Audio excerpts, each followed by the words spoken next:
Berita Jemaat hari ini, Minggu, tanggal 9 Agustus 2020. Shalom saudara-saudariku yang kami kasihi dalam Tuhan Yesus Kristus. Majelis Jemaat dan para pendeta mengucapkan selamat bergabung secara virtual di ibadah GKE DKI untuk memuji dan mendengarkan firman Tuhan. Kiranya kesetiaan akan membawa berkat sukacita dalam mengarungi kehidupan. Kami mengucapkan selamat bagi yang berulang tahun kelahiran dan yang berulang tahun perkawinan. Majelis mengucapkan terima kasih kepada pelayan firman yang dibawakan oleh Bapak Pendeta Edi Liverda, liturgos oleh Diakon Indriani Jandam, pianis oleh Ian, dan multimedia oleh tim pemuda. Akan dilaksanakan pernikahan secara oikomene pada tanggal 16 Agustus 2020 antara Saudara Yoandri dan Saudari Brigita Winda di BSD. Tempat dan waktu akan diumumkan kemudian. Untuk diketahui kita bersama, studio di Pastori Cawang sedang dalam proses pengerjaan dan proses perlengkapan. Dan yang terakhir, jangan lupa berikan like dan subscribe. Terima kasih, selamat hari Minggu, Tuhan Yesus memberkati.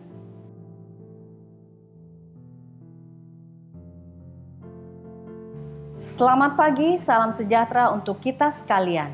Shalom Bapak Ibu, Saudara-saudari, warga jemaat GKE dimanapun berada. Hari ini kita beribadah tetap dalam suasana yang disebut dengan tatanan normal baru atau new normal di tengah pandemi COVID-19. Yaitu tatanan hidup baru di mana terdapat perubahan perilaku dan cara saat menjalankan aktivitas normal. Dalam ibadah ini, kita diajak untuk merenungkan bagaimana kita dapat hidup berakar dalam kebenaran dan firman Allah. Mari kita mengikuti ibadah ini dengan hikmat oleh pertolongan dan pimpinan Tuhan. Jemaat menyanyikan Kidung Jemaat nomor 1 ayat 1 dan 2. Haleluya, pujilah.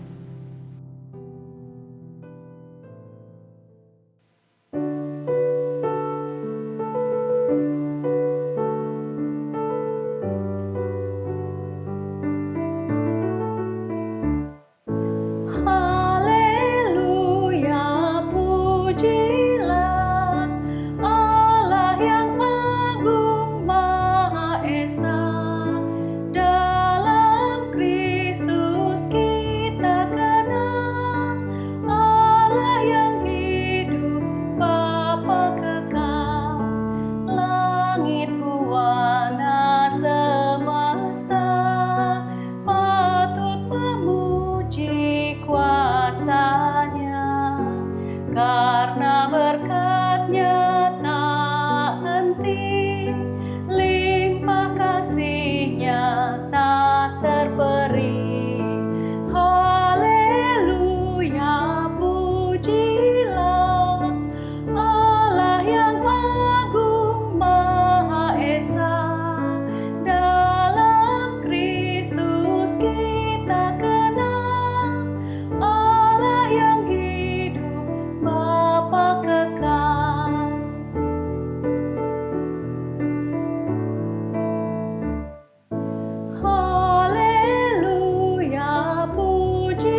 Jemaat Tuhan yang ada di rumah, saya undang kita bangkit berdiri. Dalam nama Bapa, Anak, dan Roh Kudus. Amin. Kasih karunia dan damai sejahtera dari Allah Bapa kita dan dari Tuhan Yesus Kristus menyertai kamu. Amin. Jemaat dipersilakan duduk kembali.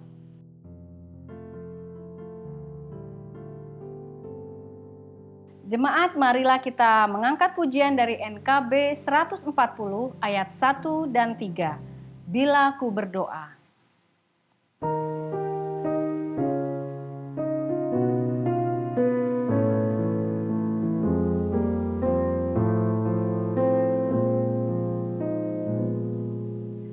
Tuhan sambut jiwaku bila ku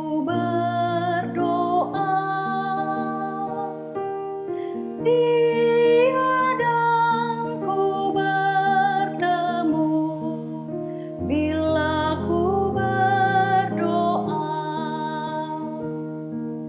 Bila ku berdoa, bila ku berdoa, Tuhan sambut jiwaku. Bila ku berdoa,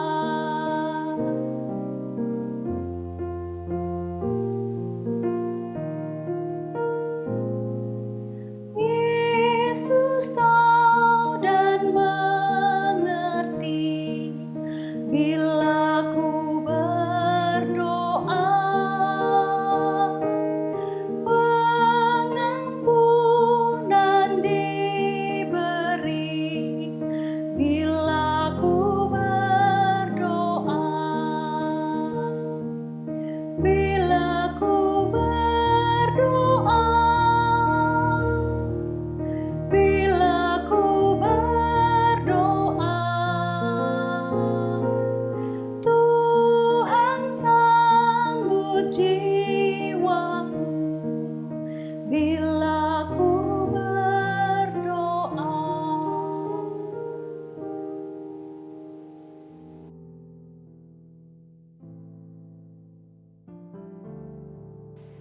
Mari kita merendahkan diri di hadapan Tuhan, mengaku dosa, dan mengucap syukur dalam doa. Mari kita berdoa. Kami mengaku di hadapan-Mu ya Tuhan, bahwa kami sering berbuat dosa terhadap Engkau, terhadap sesama kami, terhadap alam dan seluruh ciptaan-Mu. Kami lupa berbelas kasihan terhadap sesama ciptaan-Mu yang ada di sekitar kami. Kami sering berlaku kurang adil, hidup untuk diri kami sendiri. Kami lalai terhadap pekerjaan dan pelayanan kami. Kami lalai dalam berdoa dan beribadah kepadamu. Pandemi COVID-19 yang telah melanda kami ini mengingatkan betapa lemah dan fananya hidup kami ini. Ampunilah dosa kami, kuatkan dan teguhkanlah iman kami, serta beri hikmat dalam menghadapi pandemi ini. Di tengah kealpaan dan dosa ini, kami mau bersyukur Tuhan, karena kasih-Mu yang tiada terbatas itu telah memungkinkan dan melayakkan kami untuk berbakti kepadamu. Berkatilah kami yang bertugas dan umat-Mu yang beribadah bersama-sama dengan kami di rumah masing-masing. Kiranya pujian, doa, dan firman-Mu hari ini menjadi berkat untuk hidup kami. Kami berdoa dalam nama Tuhan Yesus Kristus, Juru Selamat kami. Amin.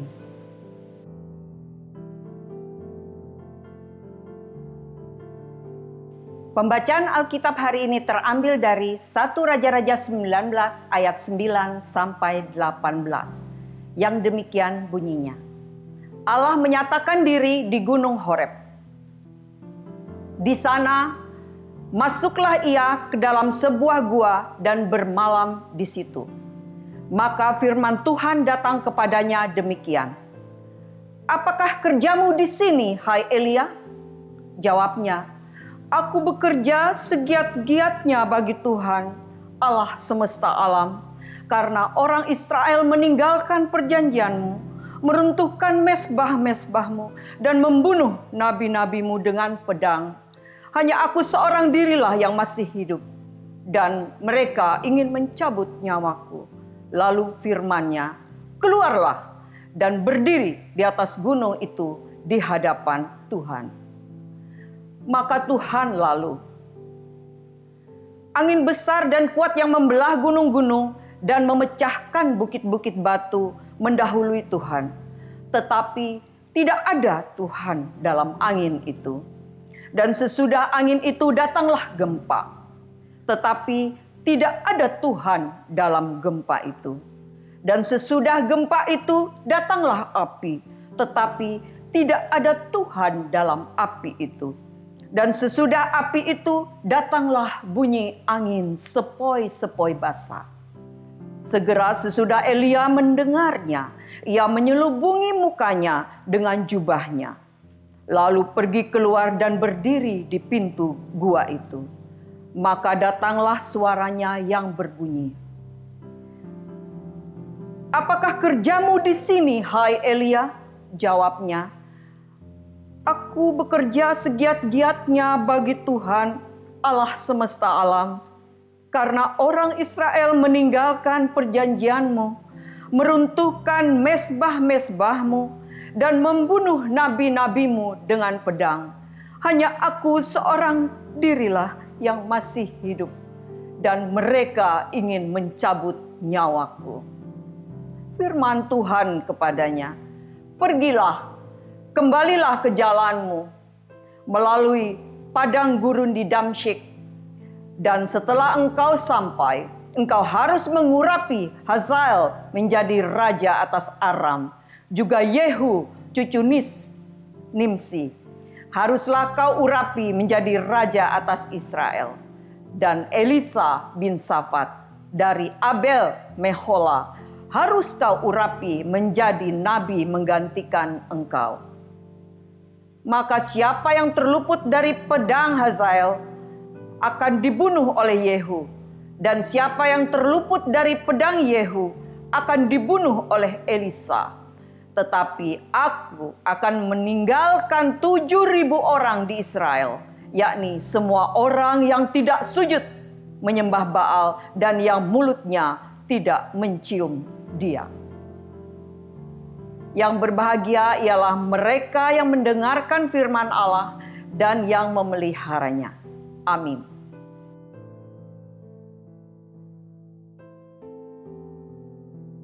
Jemaat Tuhan yang saya kasihi di dalam Yesus Kristus, nas yang akan kita renungkan bersama pada hari ini terdapat di dalam Matius pasal yang ke-14 ayat yang ke-22 sampai ayat yang ke-33 dengan perikop Yesus berjalan di atas air.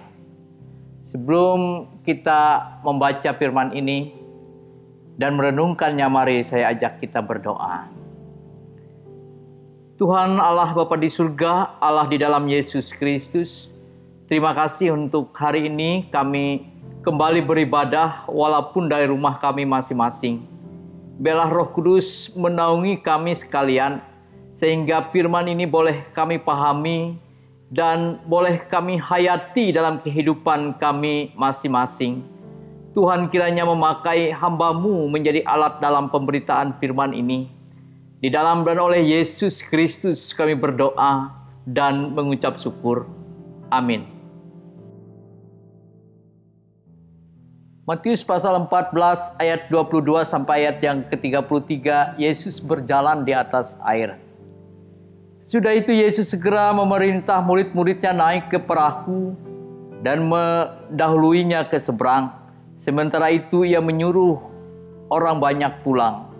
Dan setelah orang banyak itu disuruhnya pulang, Yesus naik ke atas bukit untuk berdoa seorang diri. Ketika hari sudah malam, ia sendirian di situ. Perahu murid-muridnya sudah beberapa mil jauhnya dari pantai dan diombang-ambingkan gelombang karena angin sakal.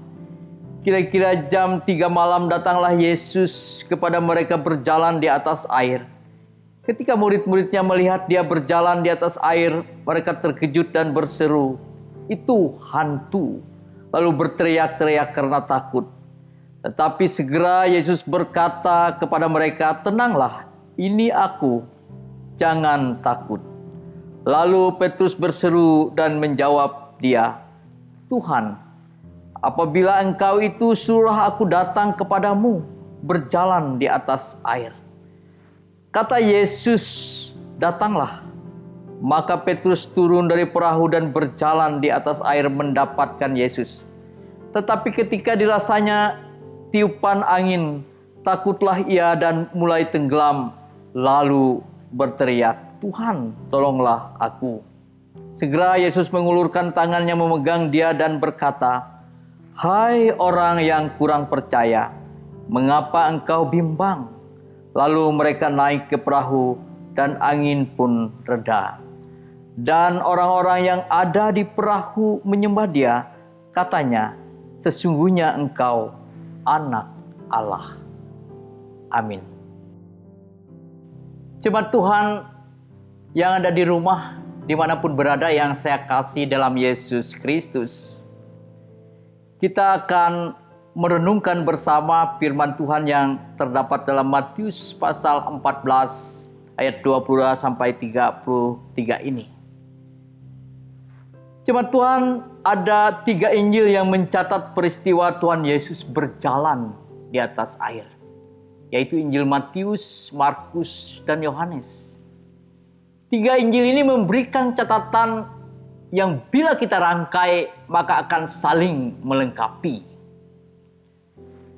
Diceritakan bahwa para murid sedang berada dalam perahu jauh di tengah danau yang luas. Dan Injil Yohanes memberi keterangan 3 mil jauhnya dari pantai. Di kejauhan itu perahu mereka diterjang badai, angin sakal, yang membuat mereka ketakutan. Dalam ketakutan itu Yesus menjumpai mereka dengan berjalan di atas air. Dan Injil Matius yang memberi keterangan bahwa Petrus mencoba mendatangi Yesus yang sedang berjalan di atas air. Jemaat Tuhan yang saya kasih dalam Yesus Kristus, itulah penggalan atau ringkasan cerita dari teks kita hari ini. Pada satu sisi bagi para murid bahwa laut, air, badai, ombak, dan keganasan lainnya bukanlah hal yang baru atau asing bagi mereka. Sebab hampir semua murid Tuhan Yesus ini adalah berlatar belakang nelayan. Artinya, mereka punya pengalaman baik secara nyata maupun intelektualitas yang tidak diragukan lagi tentang fenomena alam dan keganasannya dengan segala resikonya itu. Itu satu sisi. Sisi yang lain, mari kita lihat dari sisi yang lain dari teks kita ini. Apabila kita melihat teks ini, di mana letak teks ini diapit oleh 2 mujizat, yaitu yang di atasnya Yesus memberi makan 5.000 orang, dan di bawahnya Yesus menyembuhkan orang-orang sakit di Genesaret.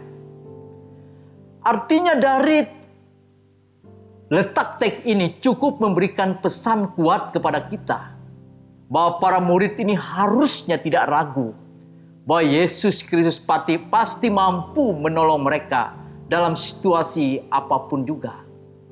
Apalagi kalau hanya sekedar angin badai ini.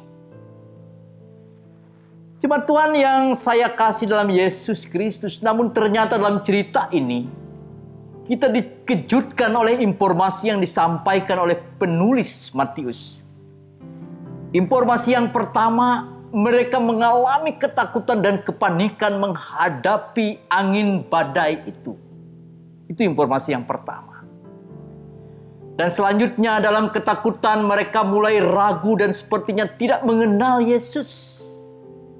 Apakah yang mereka lihat itu adalah Yesus guru mereka yang selama ini bersama mereka, ataukah hantu laut? Itu yang terdapat dalam ayat 26 yang berbunyi demikian. Ketika murid-muridnya melihat dia berjalan di atas air, mereka terkejut dan berseru, "Itu hantu." Lalu berteriak-teriak karena takut. Itu yang saya katakan pada bagian awal di atas, bahwa pengalaman dan intelektualitas mereka sebagai nelayan yang tangguh tidak cukup kuat bagi mereka ketika mereka berada di tengah badai angin sakal. Ditambah lagi perjumpaan mereka dengan sang guru selama ini tidak dapat dianggap mampu memberi jaminan bagi mereka. Cuma Tuhan selanjutnya untuk meyakinkan para murid, Yesus sempat menjawab keraguan mereka dengan mengatakan dalam ayat yang ke-27. Tetapi segera Yesus berkata kepada mereka, "Tenanglah, aku ini, jangan takut." Ternyata keraguan, ketakutan, kecemasan, dan lain-lain masih menghantui benak para murid ini. Hal itu yang diperlihatkan dalam aksi yang kedua di ayat 28 dan ayat yang ke-29.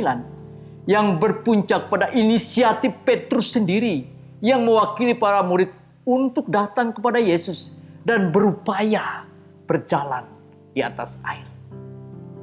Pesan ini mengandung dua hal. Yang pertama, Petrus ingin membuktikan sendiri apakah betul itu Yesus atau hantu.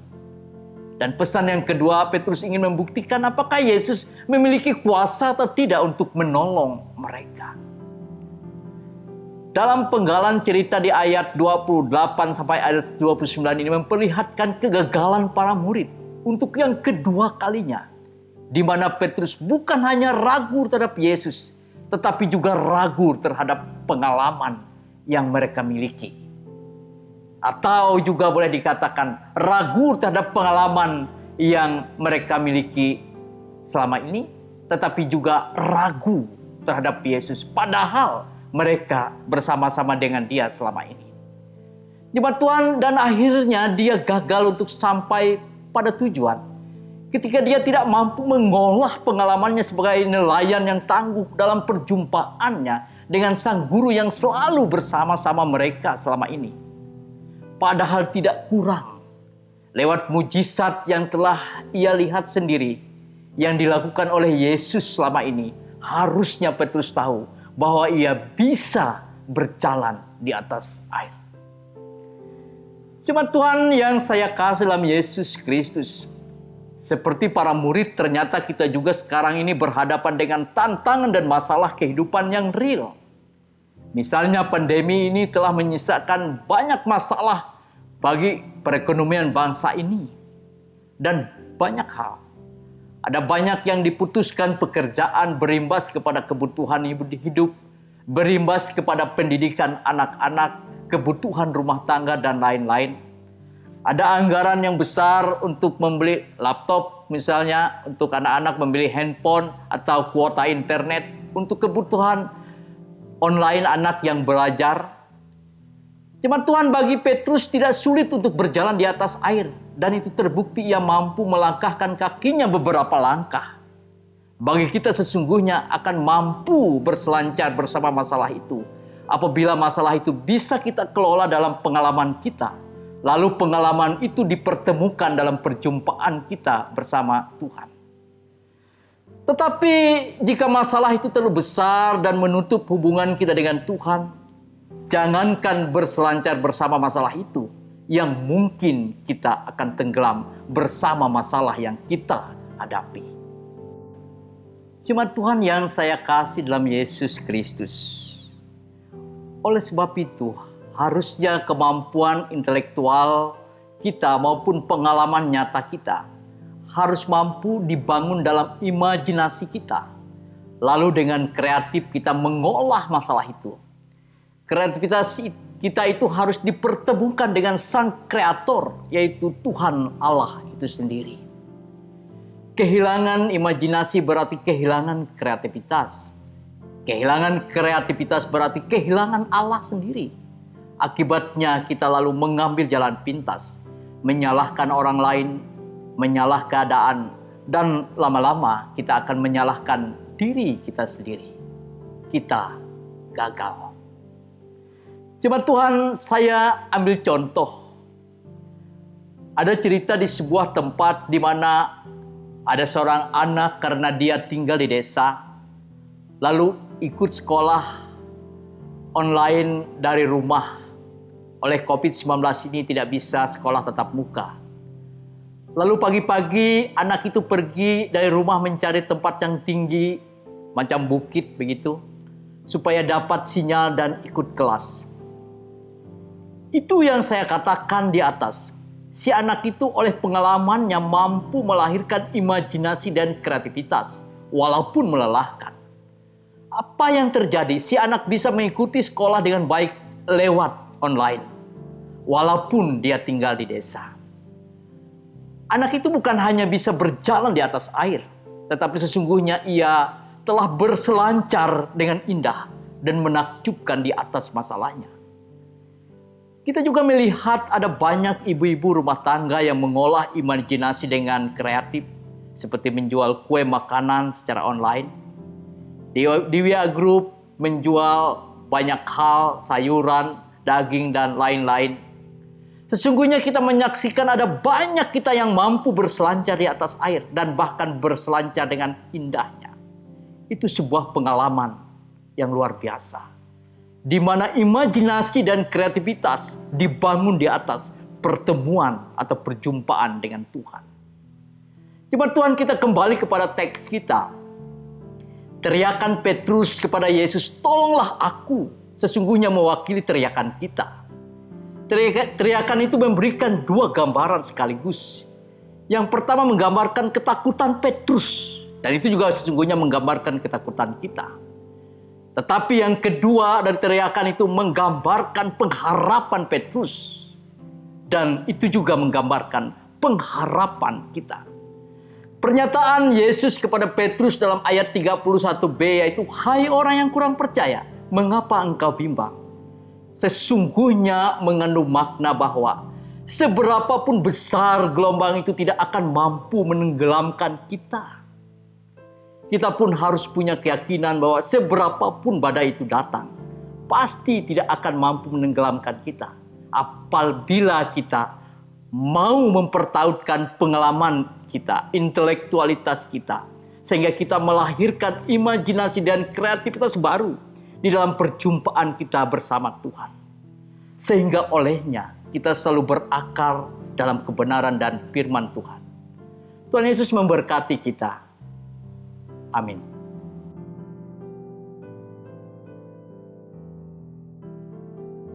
Jemaat, kita akan menyanyikan NKB 123 ayat 1 dan 2.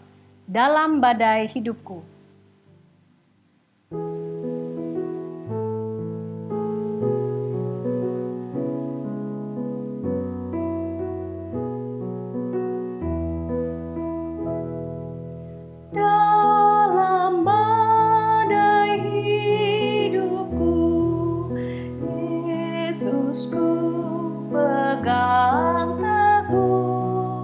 Walau imanku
Jemaat Tuhan yang saya kasih dalam Yesus Kristus, mari kita menaikkan doa syafaat kita.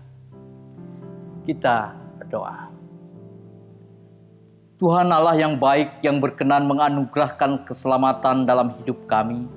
Kami bersyukur karena kami boleh kembali beribadah hari ini secara mandiri di rumah masing-masing dalam kebersamaan jemaat-Mu. Firman-Mu mengajarkan kami banyak hal pada hari ini, di mana tantangan selalu ada dalam kehidupan ini. Ajarkanlah kami mengolah pengalaman hidup kami, baik itu intelektualitas dan pengalaman nyata kami, untuk dipertautkan dalam perjumpaan kami dengan Allah sendiri. Akhirnya semua itu melahirkan imajinasi dan kreativitas kami dalam mengolah tantangan hidup. Sehingga kreativitas kami dipertemukan dalam diri Sang Kreator, yaitu Allah itu sendiri. Maka pada akhirnya kami mampu mengolah hidup kami dalam banyak tantangan lalu berselancar dengannya. Kami tidak takut dan goyah, karena kami yakin kami berselancar indah bersama-sama dengan Tuhan Allah sendiri. Kami berdoa untuk warga jemaat-Mu GKI Jakarta bersama jemaat lain dimanapun mereka berada. Kiranya roh, hikmat, dan akal budi menuntun kami sehingga kami dapat berakar dan bertumbuh dalam kebenaran firman-Mu yang hidup itu. Ada banyak jemaat-Mu karena imbas dari perekonomian yang melanda bangsa ini. Mereka yang diputuskan pekerjaan, mereka yang juga sedang mencari pekerjaan, kesulitan ekonomi dan keretakan rumah tangga dan lain-lain. Semua itu dipertaruhkan dalam tangan-Mu Tuhan. Dan kiranya mereka dapat memenangkan semua cobaan dan tantangan itu dalam iman yang teguh terhadap Tuhan. Kami menyerahkan kaum muda untuk mereka bertumbuh dalam pengajaran yang benar akan Dikau ya Tuhan. Masa depan, cita-cita dan harapan mereka kami pertaruhkan dalam tangan-Mu. Kami bersyukur justru dalam masa sulit seperti ini, kaum muda GKI Jakarta boleh mengaktualkan diri, terlibat dalam pelayanan di jemaat ini. Kami berdoa untuk anak-anak yang sedang bertumbuh bersama orang tua. Kiranya mereka mendapat pengajaran dan kasih sayang yang cukup baik dari kedua orang tua maupun dari orang-orang dewasa di sekitar mereka. Kepada jemaat-Mu yang sakit, baik mereka yang sakit di rumah sakit ataupun di rumah masing-masing, baik yang sakit fisik maupun psikis, kami mohon pertolongan Tuhan kiranya melawat dan menyembuhkan mereka. Apabila pandemi COVID-19 ini sangat menghantui dan kami percaya dapat melewati semuanya ini dengan baik oleh pertolongan Tuhan. Kami selalu berdoa untuk pekerjaan dan pelayanan yang ditekuni oleh warga jemaat-Mu. Mereka yang bekerja sebagai pegawai negeri sipil, TNI, Polri, dan swasta lainnya. Biarlah semua itu ditekuni dengan baik. Jemaat-Mu yang mengabdikan diri dan dipercaya sebagai pejabat negara dalam tingkatannya masing-masing. Anggota DPR RI, anggota DPD RI, kejaksaan, kehakiman, pengadilan, dan lain-lain. Kami serahkan mereka semua dalam pengabdian dan semangatnya melayani dalam tangan-Mu Tuhan. Jemaat-Mu yang sudah sepuh, mengalami kerapuhan secara fisik, kami juga pertaruhkan dalam tangan Tuhan. Mereka tetap semangat dan tetap menjadi panutan bagi kami semua dalam banyak hal. Kuatkan dan teguhkan pengharapan mereka dalam kuasa Tuhan. Tuhan Yesus, inilah doa kami yang kami pertaruhkan semuanya. Imajinasi dan kreativitas kami dalam tangan Tuhan Yesus Kristus yang selalu menuntun dan menolong kami dan mengajar kami untuk berdoa. Bapa kami yang ada di surga, dikuduskanlah nama-Mu, datanglah kerajaan-Mu, jadilah kehendak-Mu di bumi seperti di surga. Berikanlah kami pada hari ini makanan kami yang secukupnya, dan ampunilah kami akan kesalahan kami, seperti kami juga mengampuni orang yang bersalah kepada kami. Janganlah membawa kami ke dalam pencobaan, tetapi lepaskanlah kami daripada yang jahat. Karena Engkaulah yang punya kerajaan, kuasa, dan kemuliaan sampai selama-lamanya. Amin.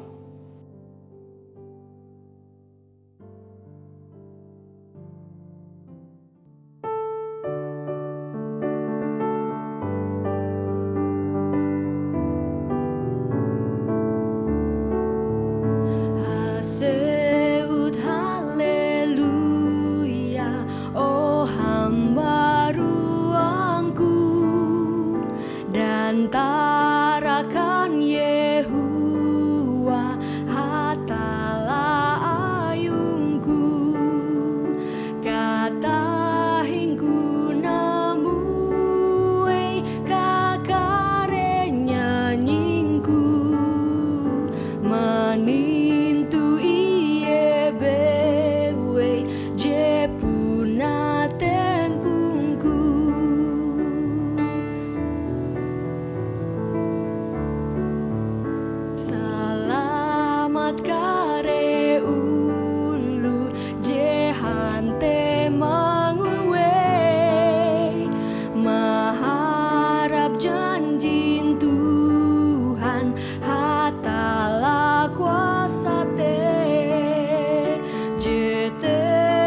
Nats pengantar diambil dari Mazmur 54 ayat 8. Dengan rela hati aku akan mempersembahkan korban kepadamu. Bersyukur sebab namamu baik ya Tuhan. Aku tahu ya Allahku bahwa Engkau adalah penguji hati dan berkenan kepada keikhlasan. Maka aku pun mempersembahkan semuanya itu dengan sukarela dan tulus ikhlas. Mari kita berdoa. Dengan sukacita dan sukarela, kami mau memberikan persembahan kami kepadamu ya Tuhan, untuk menopang pelayanan gerejamu di tengah pandemi COVID-19 ini, supaya gerejamu tetap teguh mengabarkan berita Injilmu kepada dunia ini, terutama meneguhkan dan menguatkan iman kami umatmu. Berkatilah kami yang akan memberikan persembahan ini, agar selalu hidup dalam kelimpahan-Mu. Amin. Mari kita memberi persembahan kita dengan keyakinan bahwa Allah akan melipat gandakan sukacita dan berkat-Nya kepada kita. Jemaat dapat mengumpulkan secara mandiri ke jemaat masing-masing atau mengirimkan ke rekening Majelis Jemaat GKE DKI Jakarta. Dan jemaat dalam mengiringi pengumpulan persembahan, kita angkat pujian dari PKJ 146 ayat 1 dan 2. Bawa persembahanmu.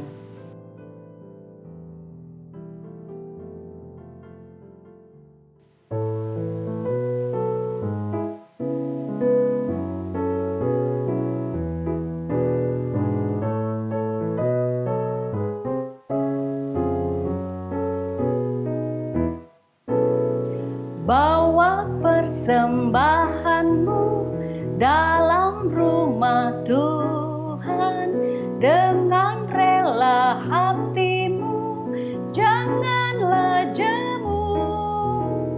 Bawa persembahanmu, bawa dengan suka. Bawa persembahanmu, tanda sukacitamu.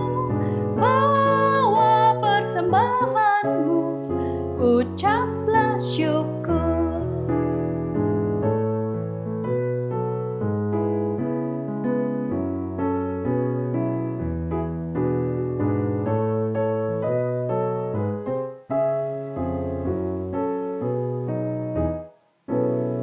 Rahmat Tuhan padamu tidak tertandingi oleh apa saja pun dalam dunia.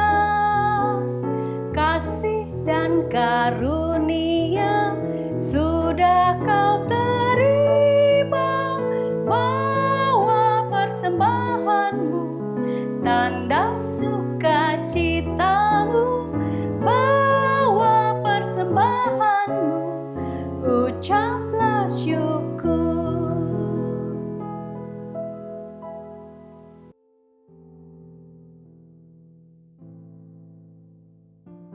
Jemaat diundang bangkit berdiri.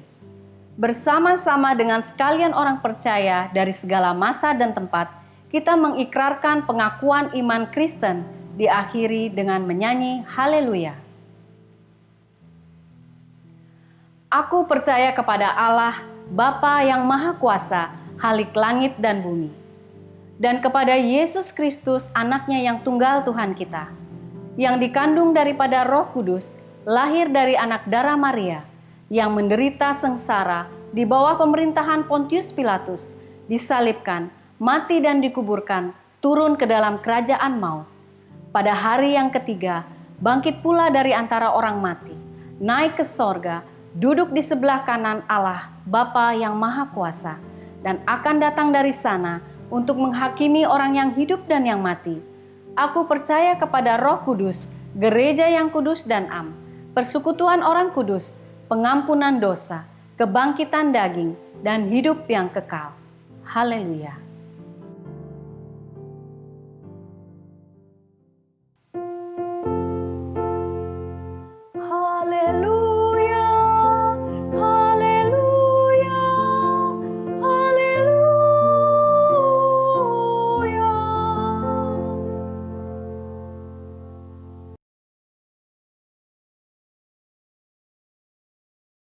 Jemaat, marilah kita angkat pujian dari Kidung Jemaat 424 ayat 1 dan 2.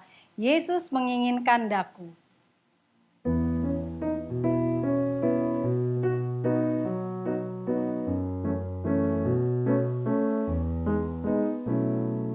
Yesus menginginkan daku bersinar baginya, dimanapun ku berada, ku mengenangkannya. Bersinar, bersinar, itulah kehendak Yesus.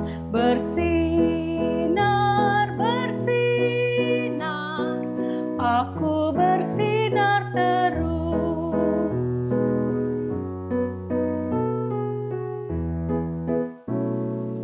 Yesus menginginkan daku menolong orang lain, manis dan sopan selalu ketika ku bermain.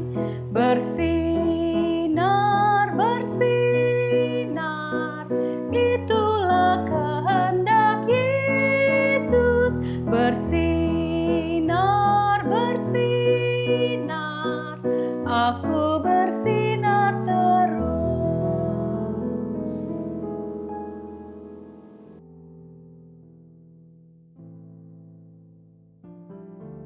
Jemaat Tuhan yang ada di rumah masing-masing, mari saya ajak kita berdiri. Kita menerima berkat Tuhan. Tuhan memberkati engkau dan melindungi engkau.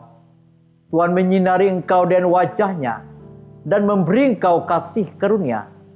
Tuhan menghadapkan wajah-Nya kepadamu dan memberi engkau damai sejahtera.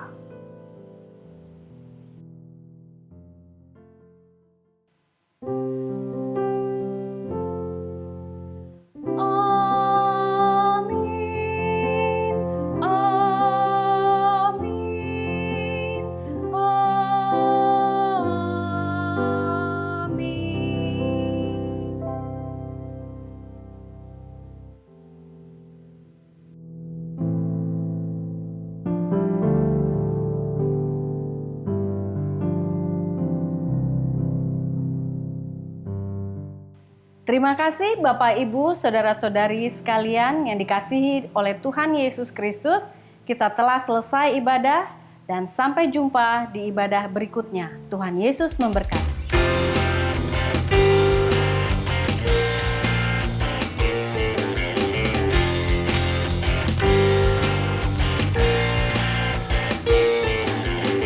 Firman Tuhan kita bagi kakiku, janji-Mu terang bagi jalan-jalanku, kebenaran-Mu menuntunku setiap hari. Ku menantikan-Mu beri kekuatan baru, ku kan terbang tinggi di awan bersama-Mu dalam kemuliaan. Firman-Mu teguh menopang, ku kan aman di dalam-Mu Tuhan. Firman-Mu Tuhan kita bagi kakiku, janji-Mu terang bagi jalan-jalanku, kebenaran-Mu menuntunku setiap hari. Ku menanti